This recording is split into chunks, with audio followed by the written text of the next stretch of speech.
Lorsque les gens me demandent ce que je fais, je leur réponds que je prends des photos de la vie d'aujourd'hui. William Eggleston.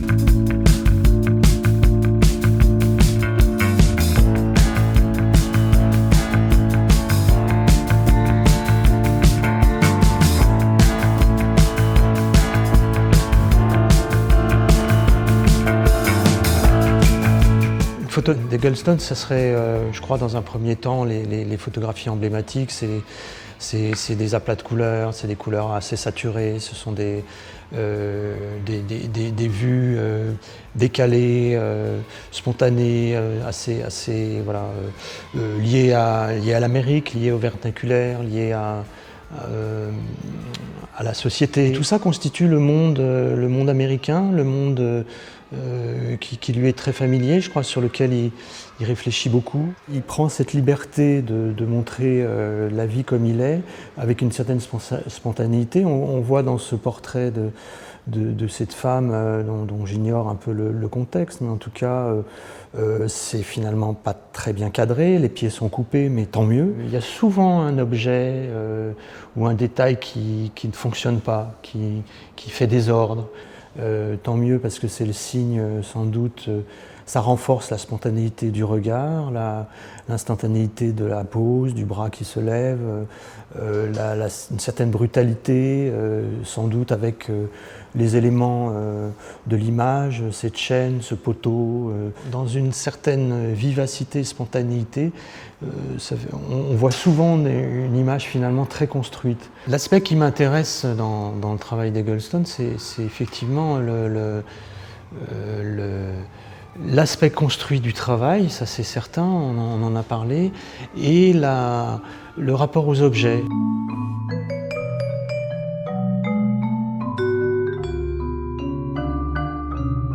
Je crois que je m'étais souvent demandé ce que voient les choses, si elles voient comme nous. J'ai essayé de faire beaucoup de photographies différentes comme si elles n'étaient pas prises par un être humain, ni par une machine, mais par quelque chose qui ne serait pas simplement réduit à marcher sur Terre. William Eggleston. Eggleston photographie des espaces, des objets, des gens, sous une certaine qualité de lumière qui en même temps révèle une tension, révèle un lieu, révèle un état d'être, révèle peut-être l'état de la société à l'époque.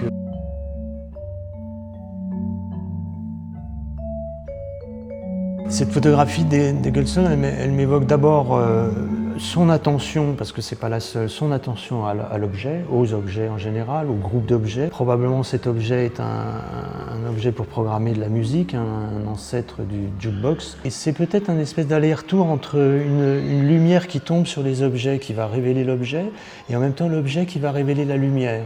C'est-à-dire que les objets photographiés sont en même temps là pour révéler une certaine atmosphère, une certaine lumière dans les lieux, une certaine douceur, peut-être par moments une mélancolie.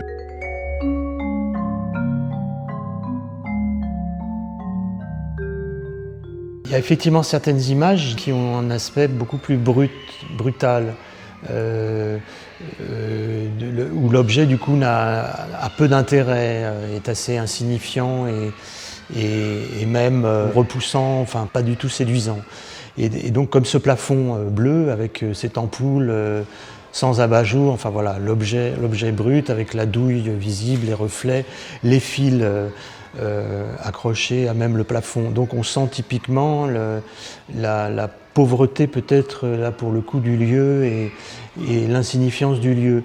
Mais je remarque justement la régularité avec laquelle il a pu photographier ces plafonds. Je pense qu'il y a une volonté quand même d'examiner l'espace dans sa structure, dans sa topographie. Et donc un plafond c'est un espace et il s'y passe ici pas grand-chose, une lumière allumée, un fil presque dénudé. Il y a une attention très spontanée à la chose, à l'objet, et peut-être au micro-événement qui se passe là, la lumière allumée.